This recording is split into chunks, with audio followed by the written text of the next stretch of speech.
Hi, welcome to Future Dragon Rocket. I am not Ryan Reynolds. For the night is dark and full of terrors. So this is going to be my review video of House of the Dragon episode 4. We're already almost halfway through the first season. It is going to be 10 episodes. The 10th and final episode, the season 1 finale, is going to be Sunday, October 23rd. So we still have a lot of time to go. Apparently, maybe one more episode. They're all gonna kind of time up, if you will. They're going to switch from the younger actresses to the older actresses as far as Alicent Hightower, Renee Targaryen, and whoever else is younger, and then kind of introduce, I guess, Alicent's kids and Rhaenyra's kids as older teenage actor. This is definitely, Game of Thrones vibes, especially like Game of Thrones season 1, season 2, season 3 vibes. As far as the brothel scene, definitely this is definitely a true HBO show with this brothel scene. HBO is definitely known for just airing it all out, not hiding anything, not holding anything back. So the episode starts in Storm's End, actually. Storm's End is the stronghold of the Baratheon family. Obviously, Game of Thrones started off with a Baratheon king. And we never actually saw Storm's End in Game of Thrones. And not much takes place there at all in the whole book series of Game of Thrones or even in House of the Dragon. The Lord Baratheon there, he did pledge his allegiance, if you will, swear his fealty to Princess Rhaenyra. So she's down there with him, hearing guys, shoot their shot with her, like, please marry me for, reasons A, B, C, whatever. Like, she doesn't want to get married at all, especially not to like old men or little boys.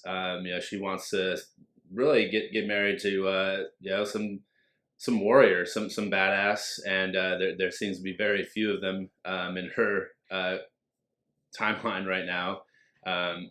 She seems to be a big fan of her uncle, which Alabama fans, get ready. We got some incest in this episode, and she's also a big fan of her, not necessarily her personal bodyguard, but Sir Christian Cole is constantly kind of watching over her. Sir Christian Cole is like the newest member of the Kingsguard. The Kingsguard, I believe, is 7 or 8 knights that are strictly to like surround and protect the king, kind of like the Secret Service for the president or something, if you will. And it starts out in Storm's End. She's hearing all these guys shoot their shot. There's an old man who's just like pathetic. Then there's like this preteen. He's like, maybe 10, 11, 12 years old or something. And he's getting mocked by some older guy in the crowd listening to him. And after Princess Rhaenyra's just kind of had enough of listening to this shit, she walks out. And before she walks out, turns out that this preteen, this like 11-year-old, like just slashes this older guy. Like, did not see that coming. In Game of Thrones fashion, I expected the little boy really to get killed, but this preteen actually ends up putting his sword through this older guy, which was off screen a little bit. I wish we could have like actually seen that better. Princess Rhaenyra is leaving Storm's End on her way back to King's Landing via ship, and they're approaching King's Landing out in the water in their ship, and gets knocked around a little bit by Caraxes, Prince Damon Targaryen, her uncle's dragon. Everyone kind of freaks out a little bit. I think everyone's fine. It's just kind of like a little warning or something, I guess, if you will. But that was pretty cool. Damon Targaryen shows up, after winning the battle in the Stepstones in the last episode, with a little like makeshift like crown on his head made out of either sticks or bones or something, and basically like his warriors and maybe local residents in the Stepstones are calling him like King of the Stepstones or something, but he's basically coming to tell his brother, like, you're the only king, you are my king, my brother. And King Viserys basically like forgives his brother for being a dick, I guess.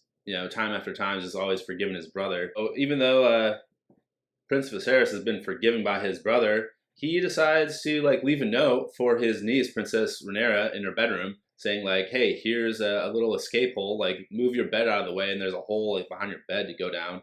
And so he sneaks his niece out at night, goes to see like a play, if you will, a play in the street about her family. Actually, she's getting kind of pissed off at it. He takes her to a brothel, and we see all kinds of stuff. This is great. I might have seen a chick with a dick. I don't know. You rewind it. Let me know. I'm not going to rewind it. But then, yes, here we go, Alabama fans. We get the incest. We get Prince Damon Targaryen kind of throwing his niece, Princess Renee, up against the wall. And she's into it, too. But I don't know, he's mad at politics or whatever. So he doesn't go through with it. He kind of like walks away in anger after like hitting the wall. And, so Princess Renee is blue-balled. She goes back to her bedchambers. Sir Christian Cole is still standing guard outside of her door. Like, wait, what the hell? How'd you escape? How are you out here? I thought you were like in bed sleeping. She entices him in after like stealing his helmet that he's like holding in his hands. And they go at it. And not going to lie, like, it was pretty hot. It was pretty hot of an episode.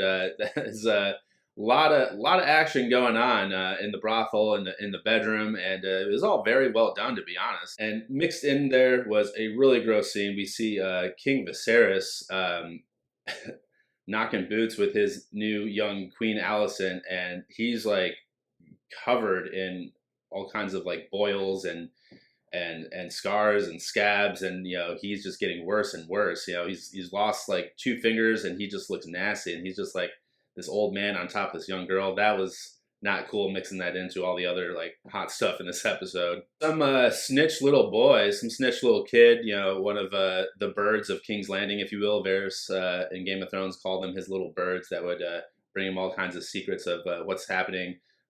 Goes and tells the Hand of the King, Otto Hightower, what the king's family is doing out in the middle of the night at a brothel and everything. And then essentially Otto Hightower goes to tell the king. The king's like, man, you're full of shit. Like, how dare you like say this stuff about my family? Where's your proof? Like, who's this person like spreading these lies? Princess Renee agrees to wed Laenor Valerian, who we saw in the previous episode flying a dragon. The dragon's name is Sea Smoke, so that's pretty cool. Plot's moving forward a little bit. King Viserys ends up firing Otto Hightower, which is about time. Like, come on, dude. Like, this dude is like running the show. Like, he's got a grandson who is now going to be king because you're doing whatever the hell he tells you to do. But King Viserys ends up firing Otto Hightower essentially as Hand of the King. He takes the Hand of the King pin off of his shirt, off of his jacket, and so we'll see where that goes in the next episode. I mean, we see it from the trailer that he's clearly not going anywhere, but the episode ends with essentially Princess Renee being given some Plan B.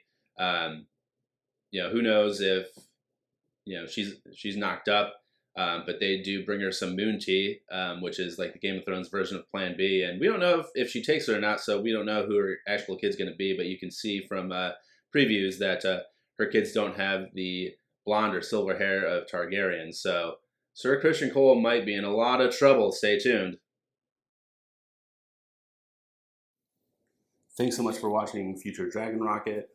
Subscribe down below. Share on social media. See you next time.